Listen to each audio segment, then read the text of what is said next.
आणि आताची एक महत्त्वाची बातमी आहे। छत्रपती संभाजीनगरात शिवसेना युबीटीच्या ट्रॅक्टर आंदोलनाला सुरुवात झालेली आहे।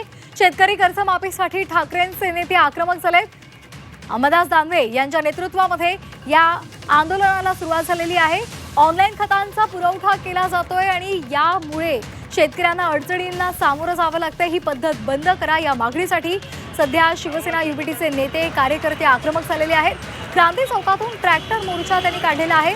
विभागीय आयुक्त कार्यालयापर्यंत हा ट्रॅक्टर मोर्चा जाणार आहे। आपण छत्रपती संभाजीनगर मधली दृश्य पाहतोय। इथं मंत्र्याच्या गाड्या 30 गाड्या काल आणि शिवसेनेचे आमदार अंबादास दानवे सध्या बोलतात।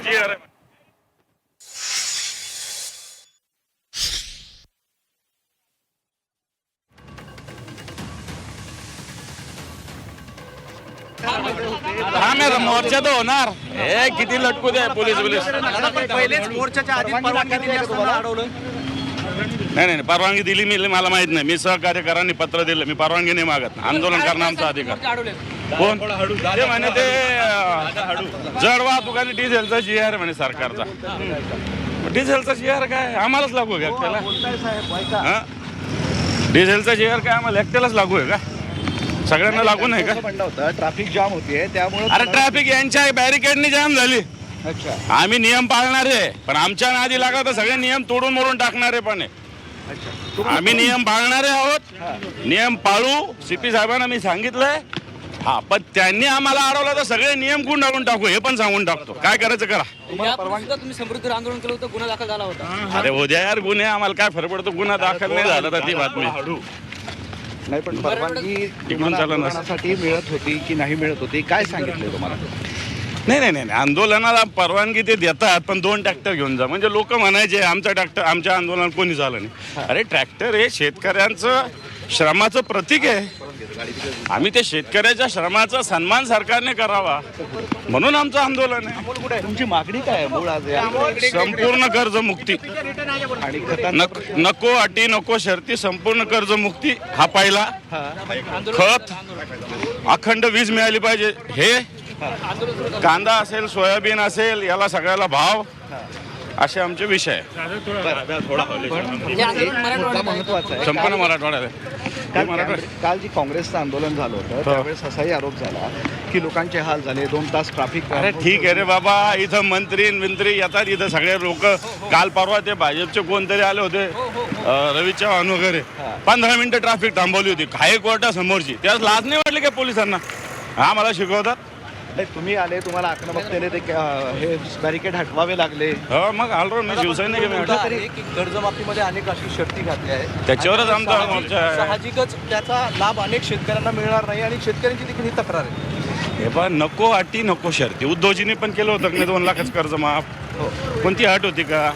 कोणती शर्त होती का? काही नव्हतं। पण महाविकास आघाडीच्या रोहित पवारांनी यासाठी उपोषण केलं होतं। सरकार सकारात्मक आहे म्हणून त्यांनी उपोषण मागे घेतलंय। काय सकारात्मक आहे सरकार काय सकारात्मक आहे? खरं तर रोहित पवारांनी हे गांधीवादी मार्ग सोडून दिले पाहिजे। हे जरा रस्त्यावरच उतरलं पाहिजे तर नीट होईल सरकार।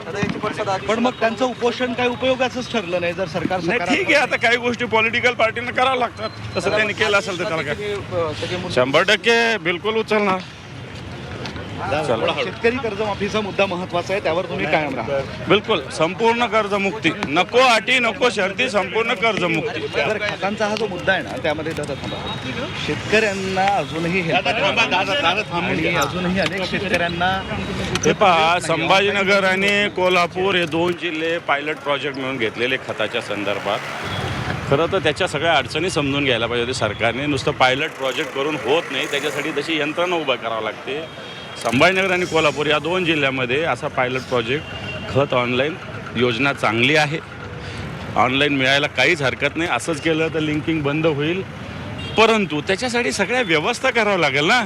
तुम्ही नुसतं ऑनलाईन करायचं, किती शेतकऱ्यांकडं स्मार्टफोन आहे हे तपासलं पाहिजे।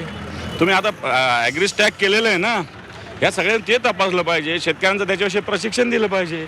कोणतंही ॲप कसंही थोडी वापरता येतं, त्याचं थोडंसं नॉलेज जनजागृती काहीच नाही आणि म्हणे ऑनलाईन घ्या। हे काय प्रकार आहे? चला. ठीक आहे. आपण बघतोय अंबादास दानवे होते आणि ते सांगतायत की अशा पद्धतीनं ऑनलाईन खतं देत आहे, शेतकऱ्यांकडे स्मार्टफोन नाही, कुठली सोय केली नाही आणि या सर्व परिस्थितीमध्ये ऑनलाईन खत देणार कसं. आणि दुसरा एक महत्त्वाचा मुद्दा त्यांनी मांडला आहे की कर्जमाफी ही विना अटींची झाली पाहिजे, त्यासाठीचा संभाजीनगरमध्ये हा सगळा मोर्चा आहे. आणि आपण बघतोय की या पद्धतीनं या ठिकाणी इथं सगळे ट्रॅक्टर आलेले आहेत. थोड्याच वेळात या मोर्चाला सुरुवात होणार आहे.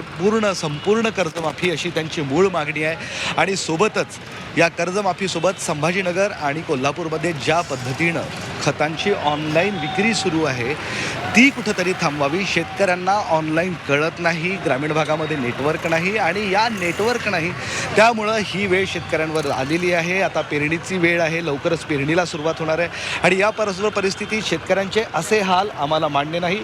त्यामुळं नको अटी, नको शर्ती, पाहिजे पूर्ण कर्जमुक्ती आणि ऑनलाईन खतांचं हे संभाजीनगर आणि जालनामध्ये जो प्रयोग सुरू आहे तो बंद करण्यात याव्या. या दोन मागण्यांसाठी थोड्याच वेळात क्रांती चौकातनं आता अंबादास दानवेंच्या नेतृत्वात उभाटा गटाचा हा मोर्चा निघणार आहे आणि विभागीय आयुक्त कार्यालयापर्यंत हा मोर्चा जाणार आहे. जी धन्यवाद विशाल, आपण दिलेल्या संपूर्ण माहितीसाठी. तर आपण ही सध्याची दृश्य पाहतोय छत्रपती संभाजीनगरमधला आपण हा ट्रॅक्टर मोर्चा पाहत आहोत. या ट्रॅक्टर मोर्चाला सुरुवात होणार आहे. या ट्रॅक्टर मोर्चाला परवानगी दिलेली नाहीये, मात्र आपण हा ट्रॅक्टर मोर्चा काढणारच यावर अंबादास दानवे ठाम आहेत. तसंच आम्ही नियम पाळणारे आहोत, मात्र आम्हाला जर अडवलं गेलं तर मात्र आम्ही कोणताही नियम पाळणार नाही असं अंबादास दानवेंनी सांगितलेलं आहे. सध्या आपण ही दृश्य पाहतोय. 2 ट्रॅक्टर्सना परवानगी देण्यात आलेली आहे, मात्र आम्ही ते करणार नाही, कारण ट्रॅक्टर हे शेतकऱ्यांचं प्रतीक आहे आणि त्यामुळे आम्ही हा मोर्चा काढणारच. कुठलीही अट नको, कुठलीही शर्त नको, यासाठी केवळ आम्हाला संपूर्ण कर्जमाफी पाहिजे, कर्जमुक्ती शेतकऱ्यांना दिली गेली पाहिजे अशी मागणी त्यांनी केलेली आहे.